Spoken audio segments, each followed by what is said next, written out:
আসসালামু আলাইকুম, ওয়েলকাম শৌখিন খামার সিরাজগঞ্জ চ্যানেলে। তো যারা এখানে নতুন আছেন অবশ্যই পেজটা ফলো করবেন, যারা ইউটিউব থেকে দেখবেন তারা অবশ্যই সাবস্ক্রাইব করবেন এবং ভিডিওটা শেয়ার করে দিবেন।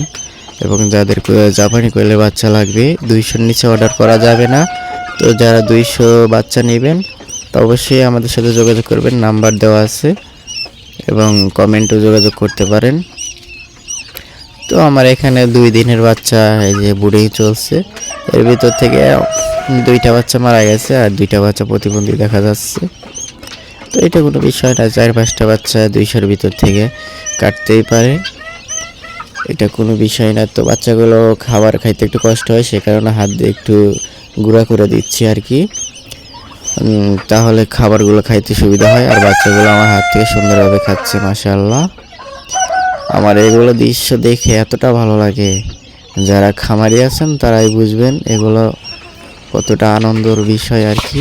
যখন বাচ্চাদেরকে আপনি খাওয়াবেন, আপনার হাতে থেকে খাবে, সেই দৃশ্যগুলো আপনার অনেক ভালো লাগবে।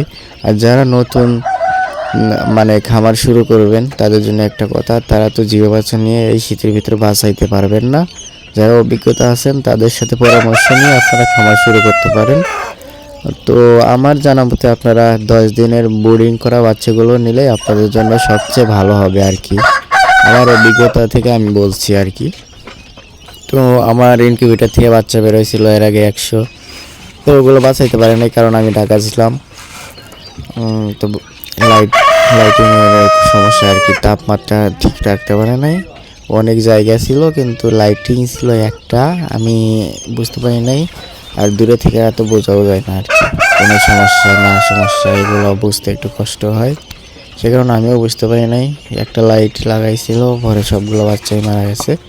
তো আমার এখানে অনেকগুলো টাকাই লস গেছে।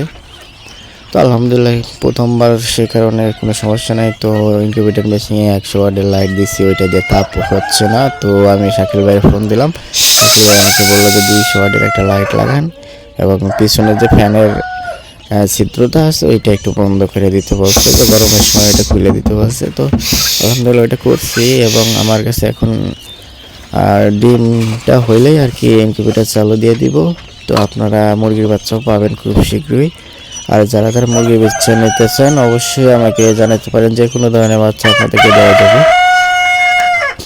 সুন্দর করে খাবারগুলো দিচ্ছি আমি, দুপুর পর্যন্ত যেগুলো খাবার খাবে সেই পরিমাণ খাবার আমি এখানে দিয়ে নিলাম। তারপরে ওইখানে কিছু খাবার পড়ছে, এগুলো নামাই দিলাম আমি। তো এটা আটকায় দেওয়া হয় ভালো, কারণ তাপমাত্রা এটা ঠিক থাকবে না, আমি যদি দরজাটা খুলে রাখি। তো ওই পাশে পানি ছিল না, রাত্রে যেগুলো পানি দিয়েছিলাম সব পানি খেয়ে পড়েছিল, এখন পানি দেওয়ার কারণে সব পানি খাচ্ছে।